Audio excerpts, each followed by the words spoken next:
I would urge the honourable member when she raises Katchatheevu not to look on this side, but to look on that side. Because I don't think the issue started from this side of the House, sir. I think we should not directly or indirectly criticize our Jawans. Yeah. When our Jawans, sir, are standing, sir,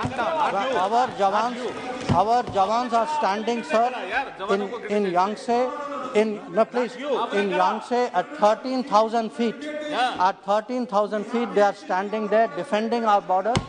They do not deserve to have the word pitai. I had referred to the Sri Lankan fishing issue, sir. Then she had also brought up Katchatheevu and expressed concerns regarding Katchatheevu. So this is a long pending matter, but I would urge the honourable member when she raises Katchatheevu not to look on this side, but to look on that side. Because I don't think the issue started from this side of the House, sir. This is a long-standing issue. It is an issue which the honourable member knows because her party has also been in the government along with the party which actually moved the Katchatheevu agreement. So I think it is best we leave them to sort it out. Then, sir, I come to Sri K. Suresh's concerns. One was regarding the area of jurisdiction. I think the amended definition of jurisdiction, which includes EEZ and all waters beyond the jurisdiction of other states, deals with the matter. The issue regarding the imprisonment, I have dealt with as well. As regards the rarest of the rare and death matters, this too is something which I have already addressed. And regarding, he had some concerns about Indian courts not having jurisdiction in some cases. That has been deleted as part of the government amendments. And he was concerned that how does the law treat a foreign government's naval force? And what I want to clarify is that nothing in the proposed bill will apply to a warship or a government-owned ship employed for non-commercial service. So these, sir, were discussed earlier. Today Shri Adhir Ranjan Chaudhary ji also spoke on the bill, sir. One, of course, he was kind enough to note what he called my activities around the world. I appreciate that very much. I want to inform the House, sir, through you, that I was in New York to chair the UN Security Council, which is a matter of great pride for all of India. And the two issues which came up were the reformed multilateralism and counter-terrorism, both, that is UNSC reform and counter-terrorism, both of which are very, very important and subject of national consensus in this House.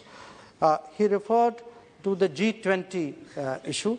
It is outside the purview of the bill, but I want to tell him that this is a moment when the world is looking for Indian leadership. So if the world values India's leadership, I would urge all sections of India, including...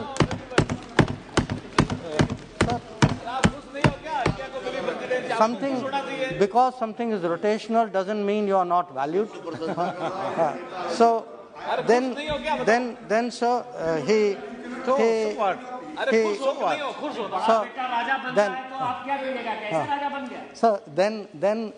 sir, in passing, the honourable member also suggested government is indifferent, he used the word, indifferent to China. So I want to say something, sir. If we were indifferent to China, who sent the Indian army to the borders to defend us?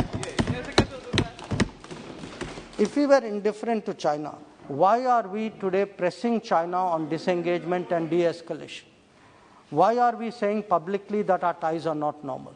So we have no problem if there is political differences, if there is even political criticism. I have heard sometimes that my own understanding needs to be deepened. When I see who is giving the advice, I can only bow in respect. But I think we should not directly or indirectly criticize our Jawans.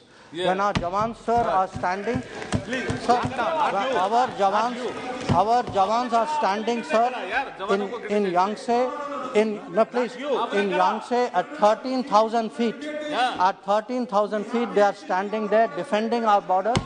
They do not deserve to have the word pitai.